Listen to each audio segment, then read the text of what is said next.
my dear viewers. Welcome back to our channel SF Khan Classes by Nadeem sir. So మనం ఈరోజు వీడియోలో ఏం చూస్తామంటే మనం ఇప్పటిదాకా చూసింది బూరుగుల రామకృష్ణ ప్రభుత్వం ఏర్పడే ముందు అంటే మొదటి సార్వత్రిక ఎన్నికల గురించి చూసాం. అయితే దానికన్నా ముందు బూరుగుల రామకృష్ణ ఎక్కడ వర్క్ చేశారు, ఆయన ఎవరి హయాంలో పనిచేశారనేది చూసాం. మనం ఎంకే వెల్లోడి ఎంకే వెల్లోడి స్థానంలో ఆయన మంత్రివర్గంలో మన రామకృష్ణారావు ఎవరు రెవెన్యూ మరియు విద్యాశాఖ మంత్రిగా పనిచేశారని చెప్పుకున్నాం. దాంతోపాటు అక్కడ మళ్ళీ కాంగ్రెస్ ప్రభుత్వం ద్వారా మనకు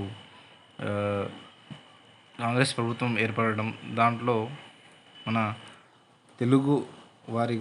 తెలుగువారే ముఖ్యమంత్రి అవ్వడం, బూరుగుల రామకృష్ణ గారు ముఖ్యమంత్రి అవ్వడం మనం చూసాం. ఇప్పుడు చూసుకుంటే ఈ బూరుగుల రామకృష్ణ ప్రభుత్వం యొక్క మంత్రివర్గం చూసుకుంటే ఏ విధంగా ఉందో మనం ఇప్పుడు ఇక్కడ చూసుకుందాం ఈ క్లాస్లో. ఇక్కడ చూసుకుంటే మనకు ఫస్ట్ ఆఫ్ ఆల్ గవర్నర్గా ఎవరున్నారంటే సిఎం త్రివేది, మరియు స్పీకర్గా ఎవరున్నారంటే శ్రీ కాశీనాథ్ రావు. ఓకేనా, వైద్య ఆయన పేరు శ్రీ కాశీనాథరావు వైద్య. డిప్యూటీ స్పీకర్గా ఎవరున్నారంటే శ్రీ పంపన్ గౌడ్. ఓకేనా, శ్రీ పంపన్ గౌడ్ గారు డిప్యూటీ స్పీకర్గా ఉన్నారు. మరియు ప్రొటెం స్పీకర్గా శ్రీ ఎం నరసింహారావు గారు ఉన్నారు. సిఎం నరసింహారావు గారు ఓకేనా, ఎం నరసింహారావు గారు. ఓకేనా, ప్రతిపక్ష నాయకుడిగా ఎవరున్నారంటే విడి దేశ్ పాండే. ఓకేనా, ఆయన మనకు ఇక్కడ ఏం చేశారంటే ప్రతిపక్ష నాయకుడిగా ఉన్నారు. అదేవిధంగా మంత్రివర్గం చూసుకుంటే ఇక్కడ ఇతని మంత్రివర్గంలో ఎవరున్నారంటే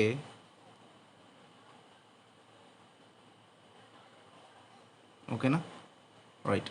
ఇక్కడ మంత్రివర్గం చూసుకుంటే మనకు అక్కడ అన్ని వర్గాల వారికి వాళ్ళు ప్రియారిటీ ఇచ్చారు. ఓకేనా, అందులో ఫస్ట్గా మనకు వచ్చింది ఎవరంటే బూరుగుల రామకృష్ణారావుని ముఖ్యమంత్రిగా ఎవరున్నారంటే బూరుగుల రామకృష్ణారావు గారు ఉన్నారు. దాంతోపాటు మనకు దిగంబారావు బిందు, ఇక్కడ లిందు అనబడ్డది బిందు. ఓకేనా, బిందు ఆయన ఏం చేస్తే దేనికి మంత్రిగా ఉన్నారంటే హోమ్, న్యాయ అండ్ రీహాబిలిటేషన్గా ముఖ్యమంత్రిగా ఈయన దిగంబరరావు బిందు. ఓకేనా, దిగంబరరావు బిందు అనేవారు హోమ్, న్యాయశాఖ మరియు రీహాబిలిటేషన్కి మంత్రిగా ఉన్నారు. ఓకేనా, నెక్స్ట్ ఎక్సర్సైజ్, ఫారెస్ట్ అండ్ రెవెన్యూకి కేవి రంగారెడ్డి గారు మనకు మంత్రిగా ఉన్నారు. ఓకేనా, నెక్స్ట్ చూసుకుంటే నాలుగో దానికి అంటే finance, statistics and customs and commerce and ఇండస్ట్రీస్కి ఎవరున్నారంటే వినాయకరావు విద్యాలంకార్, ఈయన మంత్రిగా ఉన్నారు. దేనికి ఫైనాన్స్ మినిస్టర్ ఈయనే, స్టాటిస్టిక్ మినిస్టర్ ఈయనే, కస్టమ్స్ కూడా ఈయనే, అండ్ కామర్స్ అండ్ ఇండస్ట్రీకి కూడా వినాయకరావు విద్యాలంకార్ అనేవారు మంత్రిగా వ్యవహరించారన్నమాట అప్పటిలో. నెక్స్ట్ చూసుకుంటే మనకి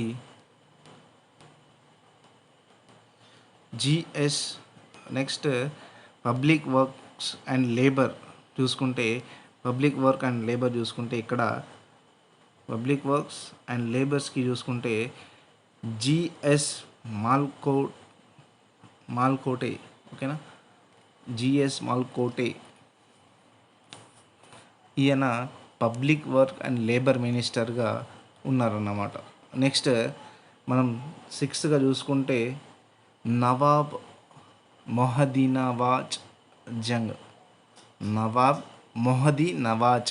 జంగ్. ఓకేనా, ఈయన public health, medical and rural రికన్స్ట్రక్షన్కి ఈయన మంత్రిగా వ్యవహరించారు. ఎవరంటే నవాబ్ మొహదీన్ నవాజ్ జంగ్ అన్నమాట. ఓకేనా, తర్వాత మళ్ళీ మనకు agriculture, civil supplies planning and డెవలప్మెంట్కి ఎవరు అంటే మర్రి చెన్నారెడ్డి, చెన్నారెడ్డి గారు మంత్రిగా వ్యవహరించారు. దేనికి? Agriculture, civil supplies, planning and డెవలప్మెంట్కి. ఓకేనా? ఇది చూసుకున్న తర్వాత మనకు నెక్స్ట్ ఇక్కడ ఎడ్యుకేషన్ అండ్ లోకల్ గవర్నమెంట్కి, ఓకేనా, ఎడ్యుకేషన్ అండ్ లోకల్ గవర్నమెంట్కి మనకు ఎవరున్నారంటే గోపాలరావు ఎగ్బోటే. ఓకేనా? గోపాలరావు ఎగ్బోటే ఎడ్యుకేషన్ అండ్ లోకల్ గవర్నమెంట్కి మంత్రిగా వ్యవహరించారు. నెక్స్ట్ చూసుకుంటే సమాచార శాఖకి దేవాసింగ్ చౌహాన్ అనేవారు, అంటే ఈమ సమాచార శాఖకి మంత్రిగా వ్యవహరించారు. వీళ్ళకి సహాయం చేయడానికి సహాయక మంత్రుల్ని నియమించారు. అందులో సోషల్ సర్వీస్కి శంకర్ దేవ్ని నియమించారు. నెక్స్ట్ శ్రీనివాస అఖిలేకర్ని హోంశాఖకి సహాయక మంత్రిగా నిర్వహించారు. నెక్స్ట్ రెవెన్యూ అండ్ ఎక్సైజ్కి టి హనుమంతరావు గారిని సహాయక మంత్రిగా అపాయింట్ చేశారు. నెక్స్ట్ చూసుకుంటే కామర్స్, ఇండస్ట్రీ, కస్టమ్స్కి వీరుపక్షప్ప అనే వారిని ఈయన కామర్స్, ఇండస్ట్రీస్, కస్టమ్స్కి సహాయ మంత్రిగా పనిచేశారన్నమాట. నెక్స్ట్ చూసుకుంటే పబ్లిక్ వర్క్స్ అండ్ లేబర్కి ఎంఎస్ రాజలింగం గారు సహాయ మంత్రిగా వర్క్ చేశారు. ఓకేనా? ఎంఎస్ రాజలింగం గారు సహాయ మంత్రిగా మనకు వర్క్ చేశారు. దేనికంటే పబ్లిక్ వర్క్ అండ్ లేబర్కి సహాయక మంత్రిగా. ఓకేనా? నెక్స్ట్ చూసుకుంటే రూరల్ రికన్స్ట్రక్షన్కి భగవంతరావు ఘాదే, ఈయన మనకు సహాయక మంత్రిగా వ్యవహరించారు. నెక్స్ట్ చూసుకుంటే సివిల్ సప్లైస్కి ఎవరు అంటే అరిగే రామస్వామి సహాయక మంత్రిగా వ్యవహరించారు. నెక్స్ట్ ఎడ్యుకేషన్కి సంగం లక్ష్మీబాయి గారు సహాయక మంత్రిగా వ్యవహరించారు. నెక్స్ట్ చూసుకుంటే విబి రాజు, ఈయన రెవెన్యూ అండ్ ప్రణాళిక శాఖ, అంటే ప్లానింగ్. ఓకేనా? రైట్. ఈయన విబి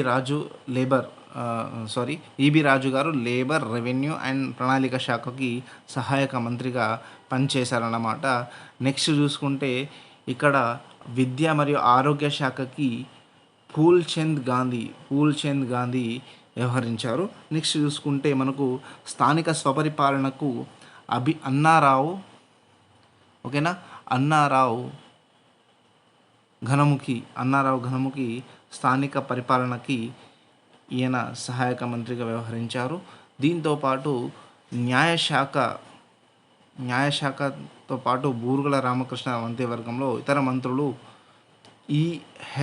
హెచ్ఈహెచ్ మీర్ ఉస్మాన్ అలీ ఖాన్, ఓకేనా, హై ఎక్సలెన్స్ అని ఇది మనం చెప్పాను ఆల్రెడీ, ఇది మళ్ళీ ఒకసారి చెప్తాను నెక్స్ట్ క్లాస్లో. రైట్. మీర్ ఉస్మాన్ అలీ ఖాన్ రాజ్ ప్రముఖ్గా పనిచేశారు. ఆయన ఇప్పటికి కూడా రాజ్ ప్రముఖ్గానే పనిచేశారు.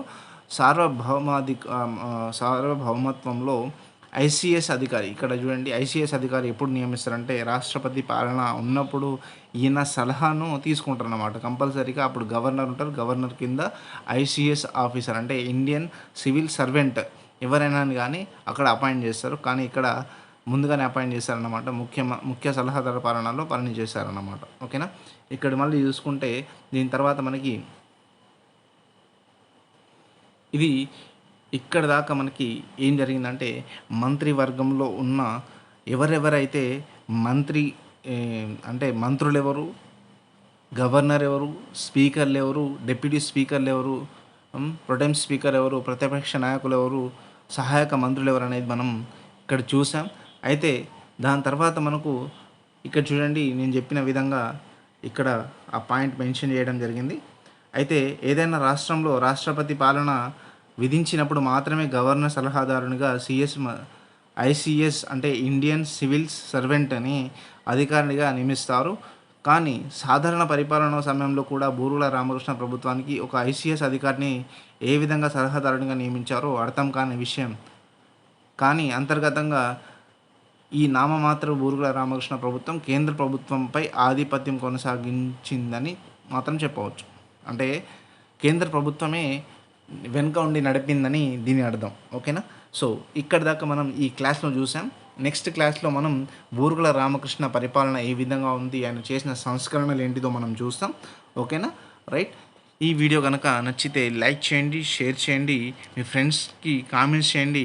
మనం బేసిక్స్ నుంచి అన్నీ అందిస్తున్నామని చూడండి. ఇప్పుడు మనం తెలంగాణ ఉద్యమ చరిత్రలో నడుస్తున్నాం. చాప్టర్ 2లో మనం టాపిక్ వైజ్ చూసుకుంటూ వస్తున్నాం. ఇప్పుడు ఇవాళ చూసింది ఏంటంటే బూరుగుల రామకృష్ణ మంత్రి ప్రభుత్వం ఎప్పటి నుంచి ఏర్పడింది అంటే 6th, ఓకేనా, 6th మార్చ్ 1952 నుంచి, ఓకేనా, 52 నుంచి మనకు 31st, ఓకేనా, 31st అక్టోబర్ 1956 వరకు ఈ ప్రభుత్వం అనేది నడుస్తుంది, బూరుగుల రామకృష్ణ ప్రభుత్వం. ఈ 1953 సంవత్సరంలో మనకు ఏం జరిగిందంటే మనకు ఆంధ్రప్రదేశ్ అనేది ఏర్పడడం జరుగుతుంది. అది మళ్ళీ ముందు క్లాస్లో మనకు ఉంటాయి. ఓకేనా? Right. Thank you for watching this.